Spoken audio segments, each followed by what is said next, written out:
மனிதனுடைய சிந்தனை மேம்பட்டதா வளர வளர அதனுடைய விளைவா உருவான கண்டுபிடிப்புகளும் மனித நாகரிகத்தை அடுத்த கட்டத்துக்கு நகர்த்தி கொண்டு போய்கிட்டே தான் இருந்தது. அதனுடைய விளைவா தான் இன்னைக்கு நாம இந்த அட்வான்ஸ்டான டெக்னாலஜியை எல்லாம் பயன்படுத்திக்கிட்டு இருக்கோம். பல நூறு வருடங்களுக்கு முன்னாடி இருந்தே மனிதர்கள் அவங்க வாழ்க்கையை எளிமையானதா மாத்திக்க பல்வேறு விதமான இயந்திர கண்டுபிடிப்புகளை உருவாக்கி பயன்படுத்திக்கிட்டு தான் வந்திருக்காங்க. அப்படி மேம்பட்டதா உருவாக்கப்பட்ட சில பண்டைய கால கண்டுபிடிப்புகளை பத்தி தான் இன்னைக்கு நம்ம தமிழ் அல்டிமேட் சேனல்ல பார்க்க போறோம். வழக்கம் போல இன்னைக்கான வீடியோவும் இன்ட்ரெஸ்டிங்கான ஒன்னாவே தான் இருக்கும். சோ வீடியோவை கடைசி வரைக்கும் பார்த்து முடிச்சதும் கண்டிப்பா ஒரு லைக் கொடுங்க. அதோட இந்த சேனலை இப்பதான் நீங்க முதல் தடவை பார்க்கறதா இருந்தா கீழே இருக்கிற அந்த சப்ஸ்கிரைப் பட்டனை கிளிக் பண்ணி பெல் நோட்டிபிகேஷனையும் எனேபிள் பண்ணி வச்சுக்கோங்க. அப்பதான் நம்ம சேனல் அப்டேட் ஆகிற ஒவ்வொரு விஷயமும் உங்களுக்கு உடனடியா தெரிய வரும். வாங்க இப்ப டாபிக் உள்ள போகலாம்.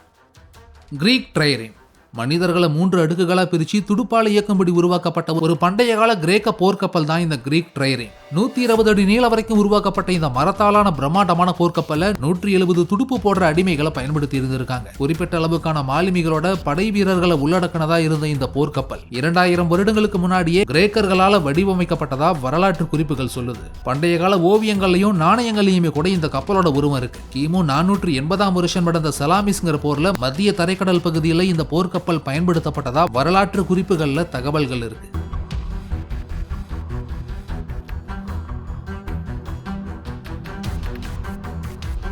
The hydraulic water organ மனிதர்கள் கடந்த பல நூற்றாண்டு காலங்களாவே இசைக்கருவிகளை உருவாக்கி பயன்படுத்திக்கிட்டு தான் வந்திருக்காங்க. ஆனாலுமே இந்த ஹைட்ராலிஸ் அல்லது வாட்டர் ஆர்கன் அப்படிங்கிற இந்த இசைக்கருவியை குறிப்பிடத்தகுந்த ஒண்ணுனே சொல்லலாம். இந்த உலகத்துல மனிதன் உருவாக்கின மிக பழமையான முதல் கீபோர்டு மியூசிக்கல் இன்ஸ்ட்ருமெண்டா அறியப்படக்கூடியது அலெக்சாண்ட்ரியாவை சேர்ந்த டெசிபியஸ்ங்கிற மனிதரால கிமு 3ஆம் நூற்றாண்டு வாக்கிலேயே உருவாக்கப்பட்டிருக்கு. அதோட கிபி 5ஆம் நூற்றாண்டு வரைக்குமே ரோமானியர்கள் இதை திருவிழாக்கள்லையும் நாடக நிகழ்ச்சிகள்லையும் மக்கள் கூட்டம் அதிகமா ஒன்னு சேரக்கூடிய இடங்கள்லையும் பயன்படுத்திக்கிட்டு தான் வந்திருந்திருக்காங்க. இதோட பேசிக் டிசைன் பாத்தீங்கன்னா பார்க்க தான் இருக்கும். ஒரு பெரிய கண்டெய்னர்ல தண்ணீர் நிரப்பப்பட்டு சிறிய குழாய்களால் அது இணைக்கப்பட்டிருக்கும். இதுல காற்று செலுத்தும் போது தண்ணீர் மேல அழுத்தத்தை உருவாக்கி அந்த நீர் ஒவ்வொரு குழலுக்கும் இடமாறும் போது அது ஒரு விதமான சவுண்டை கிரியேட் பண்ணும். அந்த சவுண்டை ஒருத்தர் கீஸ் மூலமா கண்ட்ரோல் பண்ணி வாசிக்கிறப்போ சுத்தி இருக்கிறவங்க அந்த இசையை கேட்க முடியும். ஆனா இந்த இசைக்கருவியை ஒருத்தர் மட்டும் தனியா வாசிக்க முடியாது. கீஸை யூஸ் பண்ணி ஒருத்தர் இசைக்கருவியை வாசிச்சுக்கிட்டு இருக்கும் போது காற்று அழுத்தம் கொடுக்க கூடவே ஒருத்தர் தேவைப்படுவாரு. கிட்டத்தட்ட இந்த மெத்தடை யூஸ் பண்ணி தான் போர்வெல்ல அடிபம்பை யூஸ் பண்ணி தண்ணி எடுக்கிற மெத்தடுமே கூட உருவாகி இருந்தது சொல்லலாம். 90s கிட்ஸ்ல பல பேருக்கு இதுல தண்ணி அடிச்ச அனுபவம் நிறையவே இருக்கும். ஆனா இப்ப இருக்கிற கிட்ஸ் நிறைய பேருக்கு பைப்ல அடிக்கிற தண்ணியை விடவும் பார்ல அடிக்கிற தண்ணி தான் நல்லா தெரியும்.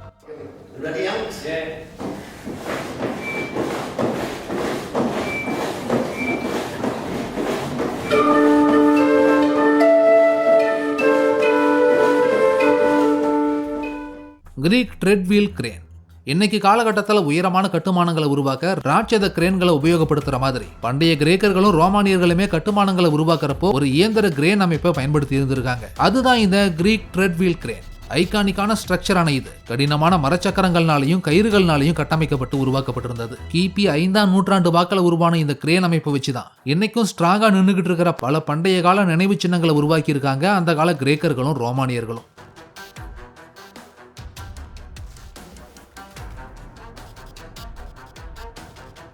பேண்டோகிராஃப் டிராயிங்ஸை காப்பி பண்ணவும் மேல போற மின்சார கம்பிகள் இருந்து எலக்ட்ரிக் ட்ரெயின்ஸ் எலக்ட்ரிசிட்டியை கலெக்ட் பண்ணவும் பேண்டோகிராஃப்ங்கிற ஒரு மெத்தடை தான் தற்காலத்துல ஒரு மெக்கானிக்கல் லிங்கேஜ் சிஸ்டமா பயன்படுத்துவாங்க. ஆனா இந்த பேண்டோகிராஃப் மெத்தடுங்கிறது இன்னைக்கு நேத்து உருவானதில்ல. பண்டைய கிரேக்கர்களால தான் இந்த முறை முதலா கண்டுபிடிக்கப்பட்டு பயன்படுத்தப்பட்டிருக்கு. பல நூற்றாண்டுகளுக்கு முன்னாடியே ஆர்ட், டிசைன், இன்ஜினியரிங் மாதிரியான பல விஷயங்கள்ல இது பயன்படுத்தப்பட்டிருக்குன்னே சொல்லலாம். இதோட முக்கியமான வேலையை கையால வரையப்பட்ட சின்ன அளவில் இருக்கக்கூடிய டிராயிங்ஸை ரிப்ளிகேட் பண்றது தான். இப்போ நீங்க வீடியோவில் பாக்குற இந்த மெத்தட்ல தான் இந்த பேண்டோகிராஃப் கருவி டிராயிங்ஸ் காப்பி பண்ணும். பண்டைய காலத்துல சிலைகளை உருவாக்குறதுலயும் துல்லியமான டிசைன்ஸை நகலெடுக்கவும் இதை முக்கியமான ஒண்ணா பயன்படுத்தி இருந்திருக்காங்க. பழங்காலத்துல உருவாக்கப்பட்ட மிகப்பெரிய பெயிண்டிங்ஸும் கல் சிற்பங்கள் எல்லாமே இந்த டெக்னிக்கை யூஸ் பண்ணி தான் உருவாக்கப்பட்டிருக்கு. 19ஆம் நூற்றாண்டு வாக்குல இருந்தே மாடர்ன் மெக்கானிக்கல் இன்ஜினியரிங்ல இந்த பேண்டோகிராஃப் மெத்தட் ஒரு முக்கியமான மெக்கானிக்கல் டூலா தான் இருந்துட்டு வந்திருக்கு.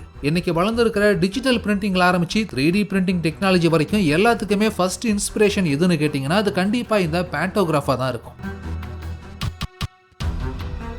பெர்ஷியன் வைன் மில்ஸ் இன்னைக்கு காற்றாலைகளை பயன்படுத்தி மின்சாரம் தயாரிக்கிற மாதிரி கிபி 700 900 ஆண்டு கிடைப்பட்ட காலங்கள்லயும் பாரசீக பகுதிகளில் காற்றாலைகளை பயன்படுத்தி இருக்காங்க. ஆனா அது மின்சாரம் தயாரிக்கிறதுக்காக இல்ல, தானியங்கள் அரைக்கவும் தண்ணீரை இறைக்கவுமே இது முதன்மையானதா பயன்படுத்தப்பட்டிருக்கு. செங்குத்தா சுழலக்கூடிய ரெக்கைகளால் உருவான இந்த வைன் மில் ஸ்ட்ரக்சரை என்னைக்கும் ஈரானோட சில பகுதிகளில் பார்க்க முடியும். மரங்களையும் களிமண்ணையும் பயன்படுத்தி இதை உருவாக்கி பண்டைய கால பாரசீகர்கள் இந்த பழமையான வைன் மில்ல பயன்படுத்தி இருந்திருக்காங்க. 65 அடி வரைக்குமான உயரத்துல களிமண்ணால நிர்மாணிக்கப்பட்ட இந்த அமைப்புகள் பல வருடங்களா ஈரானியர்களால பயன்படுத்தப்பட்டு தான் வந்திருக்கு.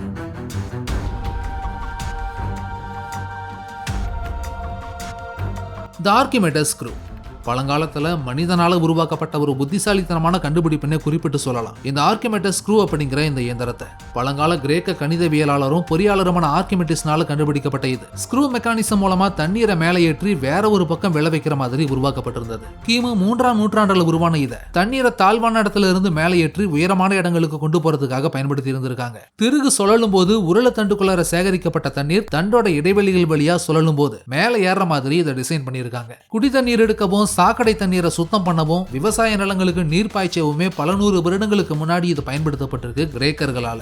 அவங்க உருவாக்கின இந்த ஸ்க்ரூ மெக்கானிசம் தான் இன்னைக்கும் ஹைட்ரோ எலக்ட்ரிக் பவர் பிளான்ட்ஸ் மாதிரியான இடங்கள்ல பயன்படுத்தப்பட்டுக்கிட்டு தான் வருது. பாலிஸ்டா கிரேக்கர்களால உருவாக்கப்பட்டு பின்னாட்கள்ல ரோமானியர்களால பெருமளவுல போர்களில் பயன்படுத்தப்பட்ட ஒரு அட்வான்ஸ்டான வெப்பன் தான் இந்த பாலிஸ்டா. ஐரோப்பிய பகுதிகளில் 2000 வருடங்களுக்கு முன்னாடி தொடங்கி இடைக்கால நூற்றாண்டு வரைக்குமான பல போர்களில் இதை ஒரு முற்றுகை ஆயுதமா பயன்படுத்தி இருந்திருக்காங்க. கிமு 4ஆம் நூற்றாண்டு வாக்கில் கிரேக்கர்கள் உருவாக்கின இது நெகிழ்வுத்தன்மையினால வளைகிற வில்லம்பு ஆயுதத்திலிருந்து மேம்பட்டதாக உருவாக்கப்பட்டது. அதாவது மரச்சட்டத்தில் அம்புகளை பொருத்தி அதை விலங்குகளோட தசையினாரோட இணைச்சி முறுக்கு விசையை பயன்படுத்தி செலுத்துறது மூலமா கனமான அம்புகளையும் கற்களையுமே கூட பல மீட்டர் தூரம் தள்ளி போய் இலக்குகளை தாக்குற மாதிரி இதை வடிவமைச்சிருக்காங்க. கிபி 1ஆம் நூற்றாண்டுக்கு அப்புறம் ரோமானியர்கள் இதை பெரும்பாலான போர்களில் பயன்படுத்த ஆரம்பிச்சதுக்கு அப்புறம் தான் இது பல்வேறு விதமான சைஸ்ல உருவாக்கப்பட்ட ஒரு மேம்பட்ட போர் ஆயுதமா மாறி இருந்தது.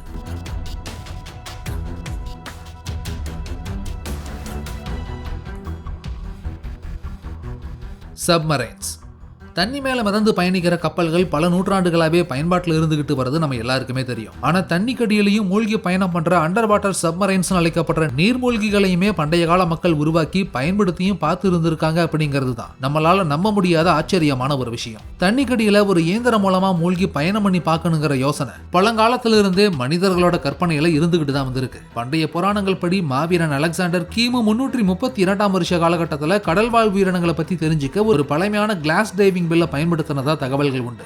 அதுக்கப்புறம் பல நூற்றாண்டுகள் கழிச்சு கடந்த கிபி 1620ஆம் வருஷம் கார்னேலியஸ் ட்ரபிள் அப்படிங்கிற ஒரு டச்சு நாட்டு கண்டுபிடிப்பாளர் துடுப்புகளால் இயங்குறது மாதிரியான முதல் நீர்மூழ்கி கப்பலை உருவாக்கி வெற்றிகரமா சோதனைக்கும் உட்படுத்தி இருந்தாரு. லண்டன்ல இருக்கிற தேம்ஸ் நதியோட தண்ணீர் கடியில தான் இந்த சோதனை செய்யப்பட்டிருக்கு.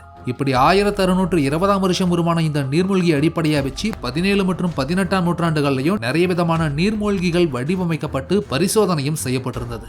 அதுல குறிப்பிடும்படியான 2 வடிவங்கள் இருக்கு. அதுல ஒண்ணுதான் இப்போ நீங்க பார்த்துட்டு இருக்கிற இந்த நீர்மூழ்கி. கிபி 1720ஆம் வருஷம் சோவியத் ரஷ்யாவால உருவாக்கப்பட்ட இது எதிரிகளோட கப்பற்படையை கண்டுபிடிக்க நீர்மட்டத்துக்கு கீழே சில அடி ஆழம் வரைக்கும் மறைஞ்சிருக்கிற மாதிரி சுவாசிக்க வாட்டர் டியூப்ஸோட வடிவமைச்சிருந்தாங்க. இன்னொன்னு வார் ஆஃப் அமெரிக்கன் இண்டிபெண்டன்ஸ்ல 1775ஆம் வருஷம் வடிவமைக்கப்பட்ட இந்த டர்ட்டில் சப்மரைன் ஆமையோட உருவத்தை அடிப்படையா வச்சு செங்குத்தா தண்ணி கடியில பயணம் பண்ற மாதிரி வடிவமைக்கப்பட்ட இதுதான் அமெரிக்காவால வடிவமைக்கப்பட்ட முதல் மிலிட்டரி சப்மரைன். துடுப்புகளுக்கு பதிலா அண்டர் வாட்டர் ப்ரொபல்லர்ஸோட இதை முதலா வடிவமைச்சிருந்திருக்காங்க. ஆனா இன்னைக்கு இந்த சப்மரைன்ஸோட கான்செப்ட்ங்கிறது பல மடங்கு முன்னேறி ஹாலிவுட் சினிமாக்கள்ல காண்பிக்கிற மாதிரி உருமாற்றமடைஞ்சிருக்கு. இருந்தாலுமே பழங்கால சப்மரைன்ஸோட எஞ்சி இருக்கக்கூடிய பாகங்களை அருங்காட்சியகங்களை வச்சு அந்தந்த நாடுகள்ல பாதுகாத்துட்டும் வராங்க. வார் எலிஃபென்ட்ஸ் பல ஆயிரம் ஆண்டுகள் போர் வரலாறு கொண்ட இந்த பூமியில முதலா யானைகளை போர்க்காலத்துல பயன்படுத்தின ஒரே தேசம் நம்ம பண்டைய இந்தியா மட்டும்தான். பண்டைய உலகின் பீரங்கிகள் அப்படின்னு வர்ணிக்கப்பட்ட இந்த யானை படைகளுக்கு கிமு 1000ஆம் ஆண்டு வாக்கில் இந்தியாவில தான் முதலா பயிற்சி அளிச்சு பயன்படுத்தி இருந்திருக்காங்க. யானைகளோட பிரம்மாண்டமான அளவும் எதிரிகளுக்கு இது தரக்கூடிய மன ரீதியான பயமும் எதிரி படைகளோட அணிவகுப்பையே சிதறடிக்கக்கூடிய வல்லமையும் யானைகளை போர்க்காலத்துல ஒரு சக்தி வாய்ந்த அச்சுறுத்தல் ஆயுதமாவே மாத்தி இருந்தது. போர்க்காலத்துல யானைகளோட பயன்பாட்டுல முன்னோடியா இருந்த பண்டைய இந்தியாவை பொறுத்தளவுல கிமு 4ஆம் நூற்றாண்டுல மௌரிய பேரரசு 9000 வரைக்குமான யானைகளை தன்னோட தரைப்படைகளை பயன்படுத்தினதா வரலாற்றுல குறிப்பிடப்பட்டிருக்கு. காலாட்படைகளை நசுக்கிறதுக்காகவே இந்த படைகளை அந்த காலகட்டத்துல பயன்படுத்தி இருந்திருக்காங்க. ஆனா பின்வந்த காலங்கள்ல வெடிமருந்துகள் கண்டுபிடிக்கப்பட்டதுக்கு அப்புறம் போர்க்காலத்துல யானைகளை கட்டுப்படுத்த முடியாம போனதுனால அங்க யானைகளை பயன்படுத்துற முறைங்கிறது வழக்கொழிஞ்சு போனது.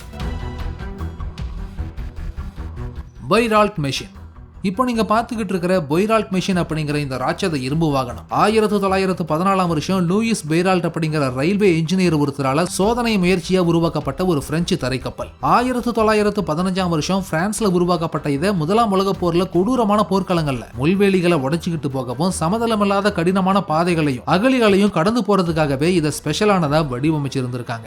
ஒரு பிரம்மாண்டமான எஃகு எலும்புக்கூடு மாதிரியான இதை 80 ஹார்ஸ் பவர் திறன் கொண்ட பிரத்யேகமா தயாரிக்கப்பட்ட பெட்ரோல் என்ஜினை வச்சு நகரும்படி உருவாக்கி இருந்திருக்காங்க. வண்டியும் வேலை செஞ்சு முள்வேலிகளை தகர்த்து அகழிகளை தாண்டி பயணம் செய்யக்கூடியதாவே இருந்தாலும் இதனுடைய வேகம்ங்கிறது மணிக்கு அதிகபட்சமா 3 கிலோமீட்டர் மட்டுமே இருந்ததுனால போர்க்களத்துல ஆம மாதிரி நகரக்கூடிய வாகனத்தினால பெருசா எந்த விதமான பிரயோஜனமும் இருக்காதுன்னு சொல்லி சோதனை முயற்சியா உருவான இந்த வாகனத்தை பிரெஞ்சு ராணுவம் நிராகரிச்சு ஃபெயிலியர் மாடலா மாத்தி இருந்தது.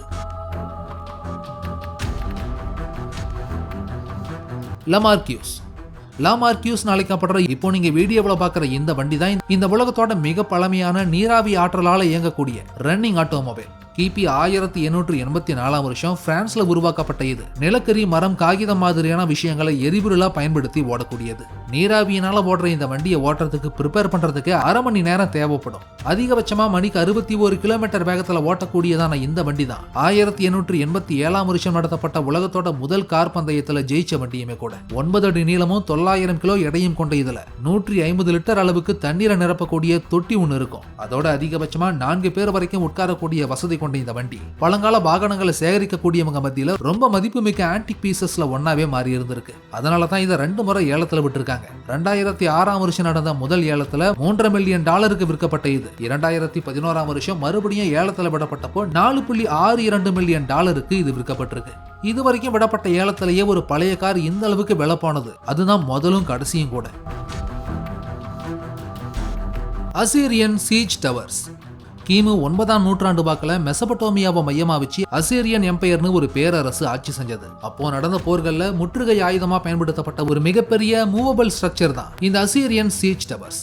அரண்மனைக்குள்ள நுழையறதை தடுக்கிறதுக்காக எதிரிகள் உருவாக்கின அரணை தகர்க்கவும் செயலிழக்க வைக்கவும் அசீரியன் பேரரசால பயன்படுத்தப்பட்ட நகர்த்தக்கூடிய ஒரு பிரம்மாண்டமான மரக்கட்டமைப்பு தான் இது. நெருப்புனால பாதிக்காத மாதிரி தண்ணியால நினைச்ச விலங்குகளோட தோல்னால மூடப்பட்ட இந்த உயரமான கோபுரத்துக்குள்ளாரையும் உச்சியிலையும் நிறைய வில் வீரர்கள் இருந்திருக்காங்க. அதோட எதிரிகளோட அரண்களையும் சுவர்களையும் உடைச்சு தகர்த்தெறிய இந்த டவரோட அடிவாரத்துல ஒரு முட்டுக்கட்டையும் பொருத்தப்பட்டிருந்திருக்கு. பல ஆயிரம் ஆண்டுகளுக்கு முன்னாடியே போர்க்களங்கள்ல பயன்படுத்த இந்த மாதிரியான பிரம்மாண்டமான தேர் மாதிரியான மூவபிள் டவர்ஸை பயன்படுத்தி இருந்திருக்காங்கன்னா அப்பவே அவங்க கட்டுமான தொழில்நுட்பங்கிறது எந்த அளவுக்கு ஸ்ட்ராங்கானதா இருந்திருக்குன்னு கற்பனை பண்ணி பாருங்க. ஃபைனலி இந்த வீடியோ உங்களுக்கு பிடிச்சிருந்ததுன்னா லைக் பண்ணுங்க, கமெண்ட் பண்ணுங்க, ஷேர் பண்ணுங்க. அதோட இந்த வீடியோ உங்களுக்கு இன்ட்ரெஸ்டிங்கான ஒன்னாவும் இன்ஃபர்மேட்டிவான ஒன்னாவும் இருந்ததுன்னு நினைச்சீங்கன்னா கண்டிப்பா நம்ம தமிழ் அல்டிமேட் சேனலை சப்ஸ்கிரைப் பண்ணுங்க.